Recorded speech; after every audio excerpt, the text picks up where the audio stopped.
माता पिता की आज्ञा का पालन करना, उनके अनुगत होकर चलना। और हमारे यहां कहा जाता है कि सुबह उठो तो किसके दर्शन करने? प्रातः काल उठ के रघुनाथ, मात पिता गुरु नाम। जिन्होंने समस्त को अपने माँ पिता में देख लिया, उन्होंने सब कुछ पा लिया। प्रभु का नामकरण संस्कार हुआ है। जो आनंद सिंधु सुख राशि, सी करते त्रैलोक सुपासी। सो सुख धाम राम यस नामा, अखिल लोक दायक विश्राम। भरत जी का नाम है। विश्व भरण पोषण कर जोई, ताकर नाम भरत असे हो। अच्छा, भरत भरत भरत भरत करते रहोगे तो फिर सारे विश्व का पोषण हो जाएगा। सारे विश्व के पोषण का अर्थ है आप जितना मर्जी खा लो, अगर आपको तृप्ति नहीं है ना तो फिर आपका पोषण नहीं हो सकता। और भरत जी के चिंतन से सबके हृदय को तृप्ति आ जाती है, सबका हृदय संतुष्ट हो जाता है। भरत जैसे चरित्र का दर्शन करो। सारे जगत के लक्षण जिनमें हैं उनका नाम लक्ष्मण है। और जो अजात शत्रु हैं, शत्रु जिनको देखकर भयभीत हो जाए, वो शत्रुघ्न महाराज है। भगवान के अनुजों के नामकरण हुए। सब लोग भगवान के दर्शन करने अयोध्या पहुंचे। और महादेव कहते हैं, पार्वती मैंने एक चोरी की थी और मैं भी अयोध्या गया था भगवान के दर्शन करने। तब मैंने कागभसुंडी को अपना शिष्य बना लिया था और मैं ज्योतिषी बनकर पूरे अयोध्या में घूमा और सारी अयोध्या मेरे से प्रभावित हो गई। मैं बार बार प्रयत्न करता रहा कि मुझे राजमहल में जाने का अवसर मिल जाए। पार्वती को बता रहे हैं, और एक कहूँ निज चोरी, सुन गिर जायति दृढ़ मति मोरी।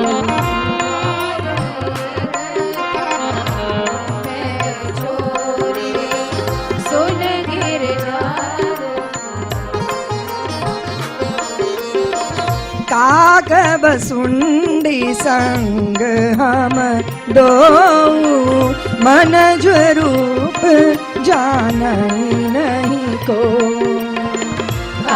कागभसुंडी संग हम दो, मन स्वरूप जानई नहीं को।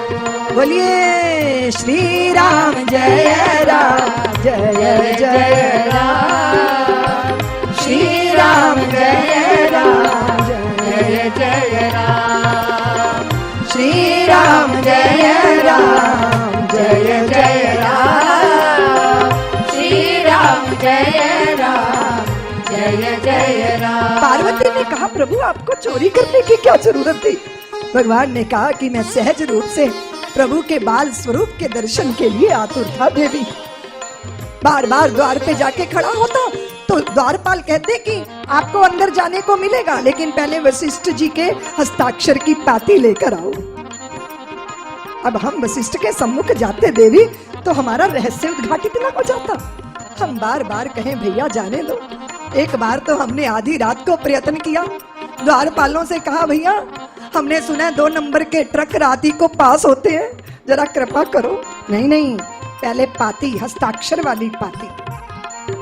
पूरी अयोध्या में सबके हस्तरेखा देखते, माथे की रेखाएं देखते, सारी अयोध्या में लोग कहने लगे अद्भुत ज्योतिषी आया है, अद्भुत ज्योतिषी आया है, अद्भुत।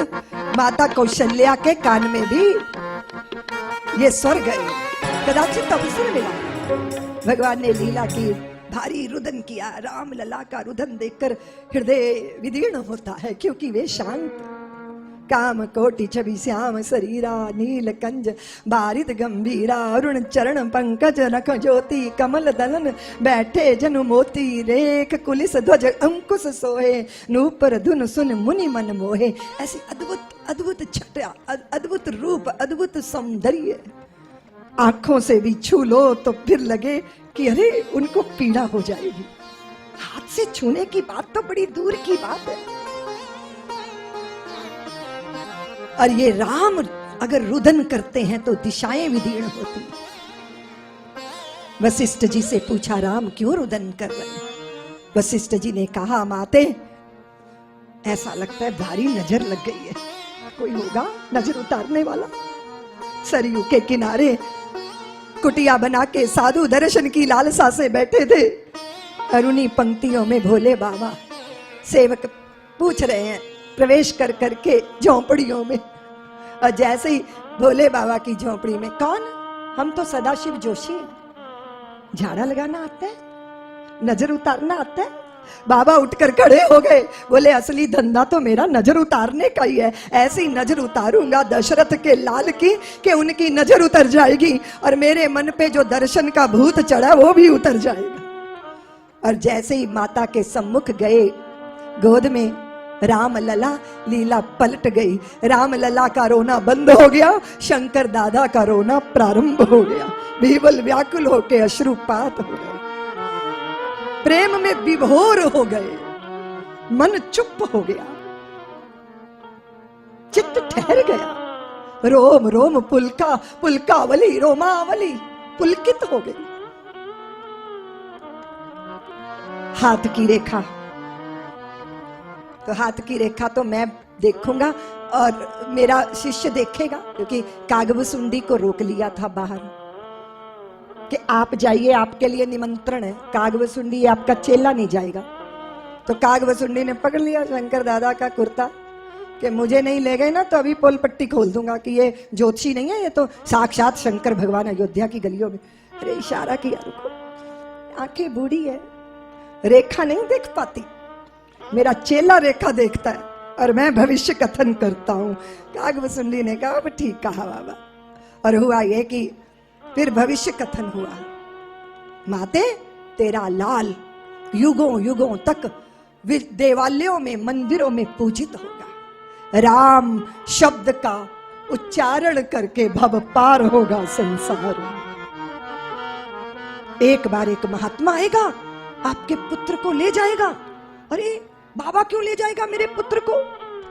चिंता मत करो माता, पुत्र को ले जाएगा पर पुत्र वधू सहित लौट आएगा। हाँ ये अच्छी बात है, अच्छी अच्छी बातें करो, दक्षिणा थोड़ी ज्यादा हो जाएगी पर अच्छी बातें करो। ये बताओ कि मेरा लाल राजा बनेगा या नहीं? अब यहां आकर चुप हो गए शिव भगवान। अब बताइए क्या बोलोगे? बड़ी दुविधा है, अच्छा नहीं है। कभी बुरे प्रसंगों को व्यक्त करना जरूरी नहीं होता, और 20 साल बाद जो बात होनी है उसको आज जानकर हम क्या करेंगे? इसलिए प्रकृति ने रहस्य का पर्दा डाला है। भूल जाने की हमारे पास भारी सामर्थ्य है, और भविष्य की हर चीज को जान लेना कोई जरूरी नहीं होता। हमने देखा है कि जिनको पुनर्जन्म हुआ और पिछले जन्म की याद है, उनकी चित्त वृत्तियां बिखर गईं। पहले वाले परिवार को और नए वाले परिवार के बीच में सामंजस्य नहीं बिठा पाए, तो परमात्मा ने कितना सुंदर किया है। अगर जन्मों जन्मों का हमें पता हो तो फिर जिंदगी कितनी दुश्वार हो जाए। इसलिए भूल जाना भी प्रकृति का उपहार है। और तुमने देखा होगा कि अगर सुख हम लंबे याद नहीं रख पाते तो दुखी भी हम लंबे समय तक नहीं रह सकते।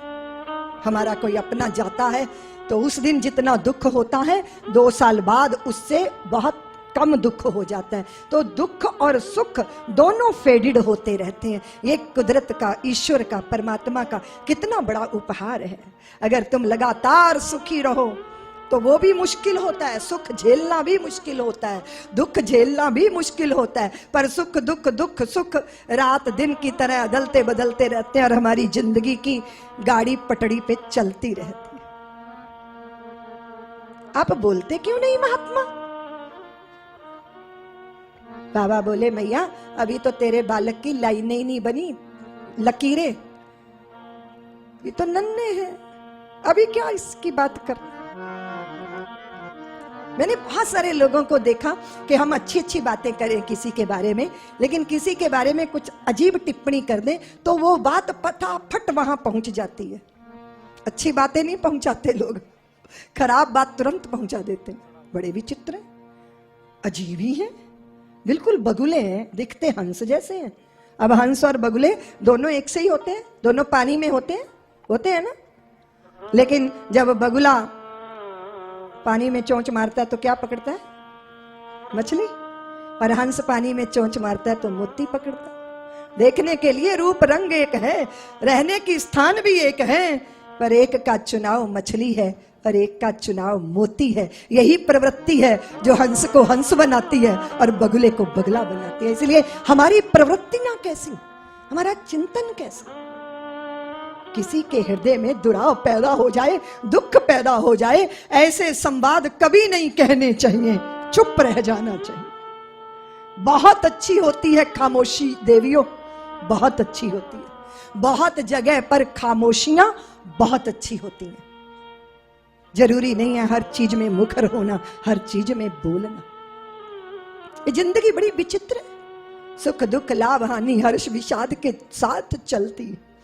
इस धरती पर अगर ईश्वर भी मनुष्य होकर आएंगे, उनको भी यहाँ योग वियोग का दुख झेलना पड़ेगा, ये नियम है। अवतारी पुरुष भी उससे बच नहीं सकते। ये धरती का ये मृत्यु लोक का नियम है कि जो मिला है वो हमेशा पास रह सकता नहीं, कब भी छुड़ जाए ये कोई राज कह सकता नहीं। जिंदगानी का खिला मधुबन किसी का है दिया, मैं नहीं मेरा नहीं ये तन किसी का है दिया। जो भी अपने पास है वो धन किसी का। रामलला के बाल चरितों को गाया है तुलसीदास जी ने। एक बार भगवान के पिता श्री भोजन कर रहे हैं और भोजन करत बोल जब राजा, नहीं आवत तज बाल समाजा। राजा बुला रहा है, नहीं आ रहे। आपके पास आनंद नहीं आएगा अगर आपको पदों के बड़प्पन का बोध है, आनंद आपसे दूर रहेगा। और आप बड़े पदों पे रहकर भी अगर धरती पे अपने साथियों के साथ बैठने की सामर्थ्य रखते हो तो आनंद आपके आसपास नृत्य करेगा। और एक बात और है बंधुओं, जो शिखर बन जाते हैं ना, शिखरों का एक सच होता है कि शिखर अपने आप में अकेला होता है, उसके आसपास कोई नहीं होता। ये शिखर का सच है। अगर आप इज्जत में, प्रतिष्ठा में, पदों में शिखर बन जाते हो तो आपको कीमत चुकानी पड़ती है कि आप अकेले ही रह जाते हो, आपके आसपास कोई नहीं दिखता। और जो प्यार मिल रहा है वो भी आप जान नहीं पाते कि वो प्रेम आपका है, आपके लिए, या आपके पद के कारण आपको मिल रहा है। एक बेचारे नेताजी हार गए, बड़े उदास थे। बोले दीदी माँ अब तो मेरे दफ्तर में कोई नहीं आता, मैं खाली बैठ के मक्खियां मारता रहता हूं। पहले लोग मुझे घेरे रहते थे। मैंने कहा पहले आपके पास पद का गुण था इसलिए मक्खियां भिन भिन आती रहती थी, और कदाचित जब सब लुट गया उसके बाद भी जो आपके पास है वही आपकी असली दौलत है, वही आपके सच्चे साथी हैं। जो कुछ नहीं है तो भी आपके साथ है, जरा उनकी तरफ देखो। और जिन्होंने आपका उपयोग करना है वो तो आपको ढूंढ के आपके पास आ ही जाएंगे, उनकी परवाह मत करना। जो आपका उपयोग करेंगे वो आपकी चापलूसी कर लेंगे। भोजन करत बोल जब राजा, भोजन करत बोल जब राजा, नहीं आवत तज बाल समाज, नहीं आवत तज बाल समाज। कौसल्या जब बोलन जाई, कौशल्या जब बोलन जाई, ठुमक ठुमक प्रभु चलाई परा ठुमक ठुमक प्रभु चलई परा निगमने ती शिव अंत न पावा निगमने ती शिव अंत न पावा ताई धरे जननी हठी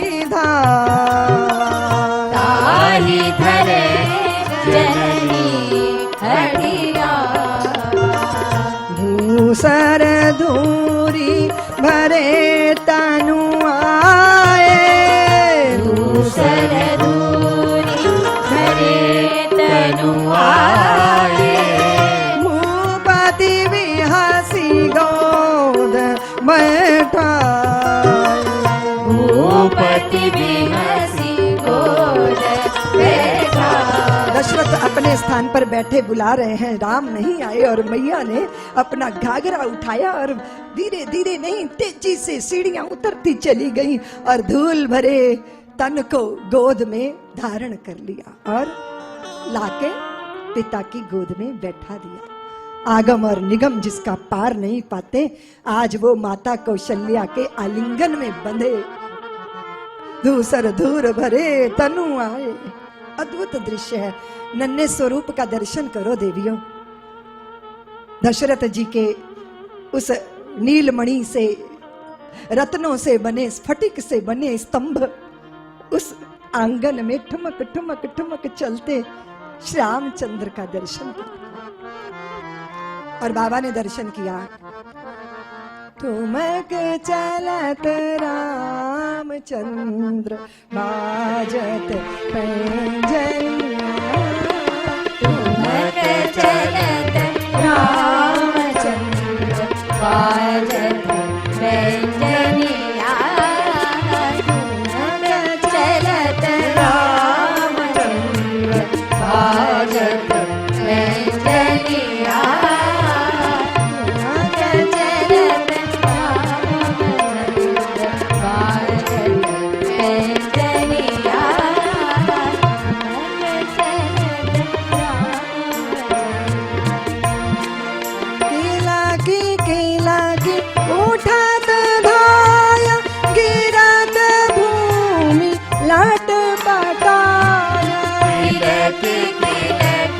उठत धाय गिरत भूमि लट पटाए धाय मातु गोद लेत धाय मातु गोद लेत दशरथ की रनिया ठुमक चलत रामचंद्र बाजत पैंजनिया ठुमक चलत रामचंद्र बाजत पैंजनिया तुलसीदास अति आनंद देख के मुखार विंद तुलसीदास अति आनंद देख के मुखार विंद रघुवर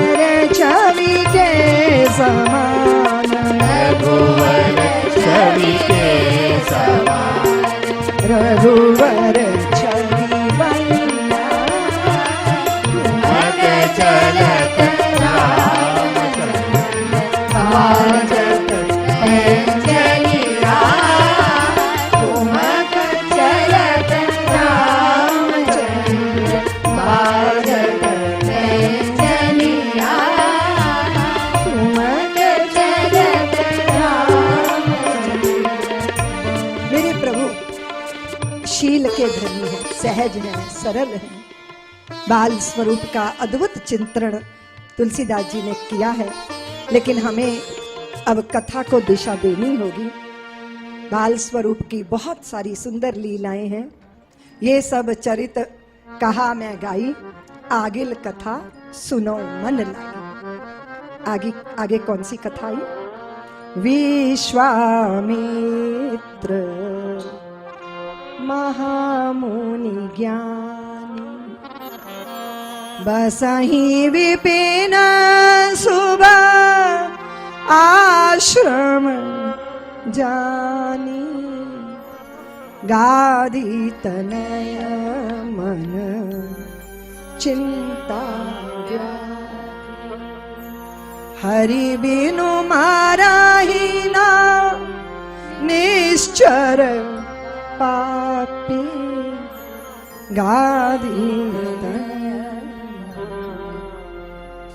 जब भी किसी साधु संत को चिंता होती है तो वो स्वयं के लिए नहीं होती, समाज के गिरते मूल्यों को देखकर होती। हमारी पवित्र परंपरा हमारी संतानों को तुलसी के पौधे मानती है, और तुलसी के पौधे वासनाओं की शराबों से नहीं, संस्कारों के गंगा जल से सींचे जाते हैं।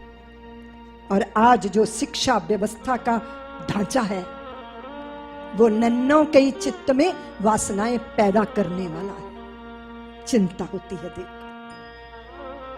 ध्रुव प्रहलाद का ये देश है, भगत सिंह राजगुरु, चंद्रशेखर आजाद का ये देश है। चिंतित होते हैं, साधु चिंतित होते हैं। हमारे बड़े विराट कुटुंब में गाय है, कौआ है, कुत्ता है, चींटियां हैं, पशु पक्षी जड़ जंगम सबका ख्याल रखने वाले हम। हमारी संस्कृति अपने लिए जीने वालों की संस्कृति नहीं है। हाँ, उस समय भगवान गए थे, गुरु ग्रह गए थे, गुरु ग्रह गए पढ़न रघुराई, अल्पकाल विद्या सब। विद्या शिक्षा नहीं कि तुम्हें डिग्री मिल गई और नौकरी तुम्हारी पक्की है, नहीं। विद्या, विद्या वो जो विमुक्त करे। विद्या माँ पिता के बंधन से मुक्ति नहीं देती, विद्या अपने चपल मन से मुक्ति देती है, और हम मन के स्वामी बनते हैं।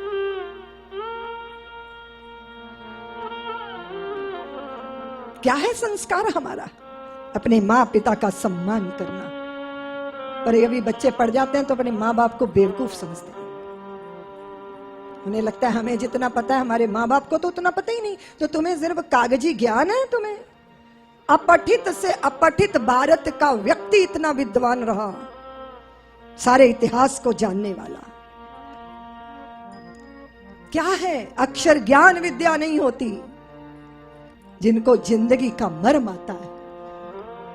बच्चा जिद करता है, मुझे मेरी परछाई पकड़नी है, मुझे मेरी परछाई पकड़नी है, मुझे मेरी परछाई पकड़नी है। और पिता परेशान हो रहा है, इसको कैसे इसकी परछाई पकड़वा देंगे। माँ आई, धीरे से भोजन बना रही थी, रसोई से आई और उसका हाथ उसी के सिर पे रख दिया। तो देखता है परछाई में, खुश हो गया, मैंने अपनी परछाई पकड़ ली। वो किसी विश्वविद्यालय में नहीं पढ़ी थी।